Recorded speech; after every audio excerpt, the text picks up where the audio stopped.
नमस्कार मंडळी, स्वागत आहे तुमचं मराठी एक्सप्रेसमध्ये। मंडळी, शक्तिपीठ महामार्ग राज्यातील दळणवळण सुसाट करण्यासाठी कमी वेळेमध्ये प्रवाशांना आपल्या निश्चित ठिकाणी पोहोचता यावं यासाठी राज्य सरकारने गेल्या काही वर्षात रस्ते आणि महामार्ग प्रकल्प युद्धपातळीवर राबवताना सुरुवात केली आहे। समृद्धी महामार्ग तयार झालेला आहे। अनेक शहरातील वाहतूक कोंडी कमी करण्यासाठी शहरांच्या बाहेर रिंग रोड प्रकल्पांची कामं हाती घेण्यात आली आहे। राज्यासाठी महत्त्वाचा असणारा महाराष्ट्र शक्तिपीठ महामार्ग, ज्याच्या मूळ मंजूर आराखड्यामध्ये मोठ्या प्रमाणात बदल आता करण्यात आलेला आहे, तो सध्या मोठा चर्चेचा विषय ठरतो आणि त्यामुळे शक्तिपीठ महामार्ग हा कुठल्या कुठल्या जिल्ह्यातून जातोय हे आपण जाणून घेतलं। पण या जिल्ह्यांपैकी कुठल्या गावांमधनं जातोय हे देखील आपण जाणून घेऊया। तर मंडळी, सातारा, सोलापूर, कोल्हापूर, सिंधुदुर्ग, सांगली या जिल्ह्यांमधनं तर हा महामार्ग जातोच आहे, पण लातूर जो मराठवाड्याचा जिल्हा आहे या जिल्ह्यातनं देखील हा शक्तिपीठ महामार्ग जातो आहे आणि त्यामुळे लातूरमधल्या कुठल्या तालुक्यातनं आणि कुठल्या गावांमधनं हा महामार्ग जातोय हे आपण आज जाणून घेऊयात। आणि या महामार्गामुळे लातूर हा जिल्हा मराठवाड्याचा एक महत्त्वाचा जिल्हा म्हणून कसा समोर येऊ शकतो, या ठिकाणचं लॉजिस्टिक, या ठिकाणचं पर्यटन, या ठिकाणची औद्योगिक वसाहत यांना कशा पद्धतीनं चालना मिळू शकते, या सगळ्या गोष्टींचा विचार आज आपण या व्हिडिओच्या माध्यमातून करणार आहोत। तत्पूर्वी तुम्ही मराठी एक्सप्रेस या आपल्या चॅनलवर मंडळी नवीन असाल तर सबस्क्राईब नक्की करा। मंडळी, शक्तिपीठ महामार्ग जो वर्धा जिल्ह्यातल्या पवनारपासून सिंधुदुर्गातल्या पत्रादेवीपर्यंत जाणारा हा महत्त्वाकांक्षी शक्तिपीठ महामार्ग सुरुवातीला सुमारे 802 किलोमीटर लांबीचा प्रस्तावित करण्यात आलेला होता। राज्य सरकारने याला मंजुरी सुद्धा दिलेली होती, मात्र विविध जिल्ह्यांमधनं जाणारा स्थानिक स्तरांवरनं होत असलेल्या तीव्र अशा विरोधामुळे सरकारला या प्रकल्पाच्या आराखड्यामध्ये मोठे बदल करावे लागले आणि बदलानंतर महामार्गाची लांबी वाढून ती आता तब्बल 856 किलोमीटरपर्यंत पोहोचलेली आहे। परिणामी हा महामार्ग आता सिंधुदुर्ग जिल्ह्यातल्या सावंतवाडी तालुक्यातील बांधा या परिसरापर्यंत विस्तारला गेलेला आहे। आणि इतकंच नाही तर सुरुवातीचा मार्ग जो बदलण्यात आला त्या मार्गापासून पवनारऐवजी आता हा महामार्ग दिग्रस या ठिकाणाहून सुरू होतोय आणि याबद्दलची अधिकृत माहिती ही आता काही काळात आपल्या समोर येणार आहे। शक्तिपीठ महामार्गाच्या सुरुवातीपासूनच शेवटच्या टोकापर्यंत मूळ आराखड्यामध्ये लक्षणीय असे बदल झाल्याची माहिती समोर येते, ज्यामधनं आपण या व्हिडिओच्या माध्यमातून सध्या बघतो आहोत। मंडळी, काही जिल्ह्यांमधनं मूळ योजना अर्थात सुरुवातीला जो नकाशा आखला गेला होता, जो आराखडा बनवण्यात आला होता, त्यानुसार ते काम आणि तो महामार्गाचा आराखडा कायम ठेवण्यात आला, पण ज्या ठिकाणी विरोध हा होत गेला त्या ठिकाणी नकाशा बदलला।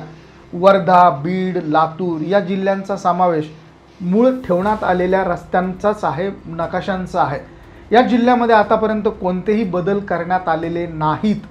नांदेड, हिंगोली, परभणी, सोलापूर, कोल्हापूर आणि सिंधुदुर्ग या जिल्ह्यांमध्ये या मार्गांमध्ये मोठ्या प्रमाणात सुधारणा करण्यात आल्याचं समोर आलं आहे। नव्याने बदल यामध्ये करण्यात आलेले आहेत। याशिवाय या प्रकल्पामध्ये आता सातारा जिल्ह्याचा समावेश हा नव्याने करण्यात आलेला आहे आणि ही एक महत्त्वाची अपडेट सध्या समोर येते आहे। तर मंडळी, पूर्वी जो 12 जिल्ह्यातनं जाणारा महामार्ग होता तो आता चक्क 13 जिल्ह्यांमधनं जातोय, त्यामुळे आता यामध्ये एकूण 13 जिल्हे आणि सुमारे 40 तालुक्यांचा समावेश करण्यात आला। आता लातूर जिल्ह्यातून जाणाऱ्या शक्तिपीठ महामार्गाबद्दल माहिती जाणून घेऊयात। तर मंडळी, लातूर जिल्ह्यातल्या जवळपास 10 गावांमधनं हा महामार्ग जातोय। यामधनं गांजूर, रामेश्वर, दिंडेगाव, मांजरी, चिंचोली, उरुडकोला, भोयरा, चांदगाव, कवराकाई, अंधोरा या गावांचा समावेश करण्यात आल्याचं बोललं जात आहे। शिवाय लातूर येथील शेतकऱ्यांनी संयुक्त जमिनीच्या मोजणीच्या प्रक्रियेमध्ये सुद्धा सहभाग दर्शवलेला होता आणि यामुळे हळूहळू येथील कामाला देखील गती मिळताना दिसून येते। तर लातूर जिल्ह्यातून शक्तिपीठ महामार्गाचा सुमारे 43.17 किलोमीटर लांबीचा मार्ग हा जाणार आहे। त्यात लातूर, रेणापूर, औसा या तालुक्यातल्या 22 गावांमधनं हा महामार्ग जात असल्याचं म्हटलं गेलं आहे। येथील बाधित शेतकऱ्यांच्या जमिनींची संयुक्त मोजणी प्रक्रिया पार पडली आहे, ज्यामध्ये शेतकऱ्यांनी स्वतःहून प्रक्रियेमध्ये सहभाग घेऊन त्यांच्या जमिनी मोजणीसाठी जिल्हा प्रशासनाला दिलेल्या आहेत आणि सहकार्य देखील ते करतायत असं बोललं जात आहे। दरम्यान आपल्या सगळ्यांनाच माहिती आहे की राज्यभरातनं अनेक गावांमधनं या महामार्गाला विरोध होत आलेला आहे, परंतु लातूर जिल्ह्यातील शेतकऱ्यांच्या या उत्स्फूर्त अशा प्रतिसादामुळे महामार्गाच्या उभारणीबाबत एक सकारात्मक चित्र सुद्धा समोर आलेलं आहे. तर लातूरच्या उपविभागीय अधिकारी रोहिणी नने विरोळे यांनी सांगितलेलं आहे की महाराष्ट्राच्या विकासाच्या दृष्टीने शक्तिपीठ महामार्ग हा एक अतिशय महत्त्वाचा मार्ग आहे.